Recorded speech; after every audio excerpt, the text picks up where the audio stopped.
Right. Well, we have a question from our audience. So I'm going to bring this in, and we were going to ask this question later, but we'll get to it right now.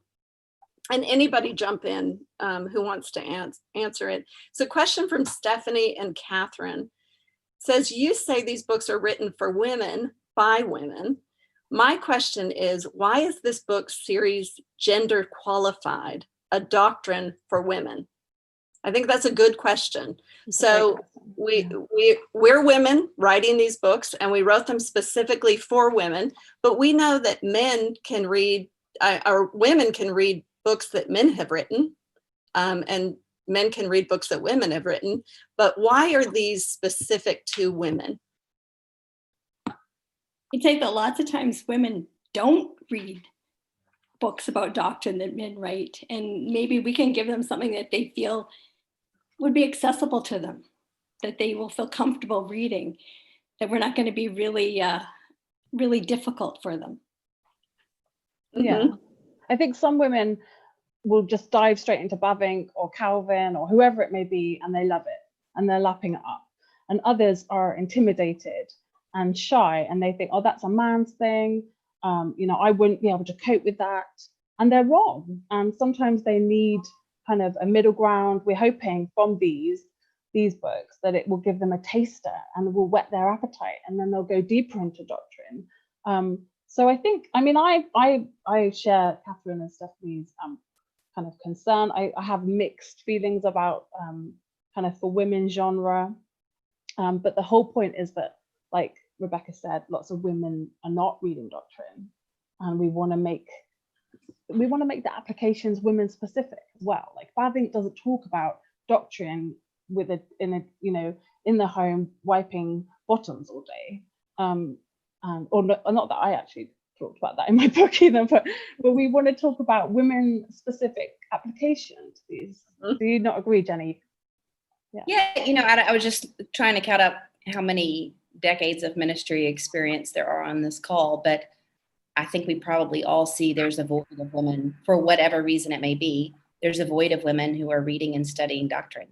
And yes, of course, we can and should be reading the heavy stuff that Natalie just said. But I would argue our books aren't light stuff.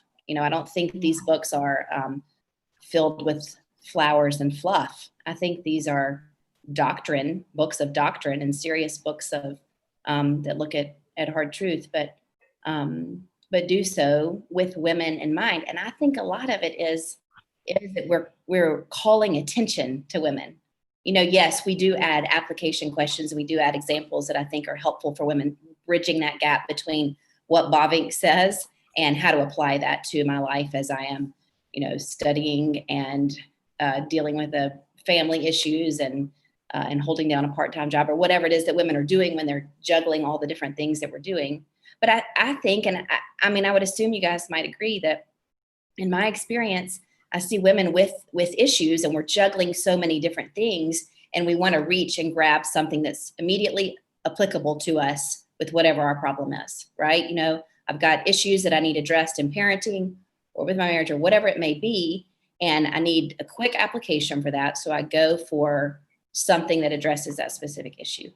And so I think a lot of times it's a matter of how we devote our time. And I think this book series, one of the reasons I love it is because it does call women to study doctrine that is then directly applicable to all those different issues that we name. But it's not a grabbing candy off the aisle. It's feeding you a healthy meal that will then nourish your body and your soul and help you to grow. Yeah. Would you add anything to that? Yeah, I agree. What we want is for women to delight in doctrine, and we want them to take these books, and they're going to get deep, rich theology in these books. These are not light and fluffy books, but they are very applicational for women's lives. And I think, I've read all of the books, and your books, your 3 books, will cause women to worship as they're reading. And I think that worship spills over into all areas of life. When you really grasp who God is and what he is doing, I think it affects all of life, and I think it brings more joy into your life. No matter if you're changing the upteenth diaper, of the day, or, you're a widow at home. I mean, the whole range, or you're a student. I think that we've tried to make these books with illustrations from women's lives and application for women's lives. So that's why the books for women.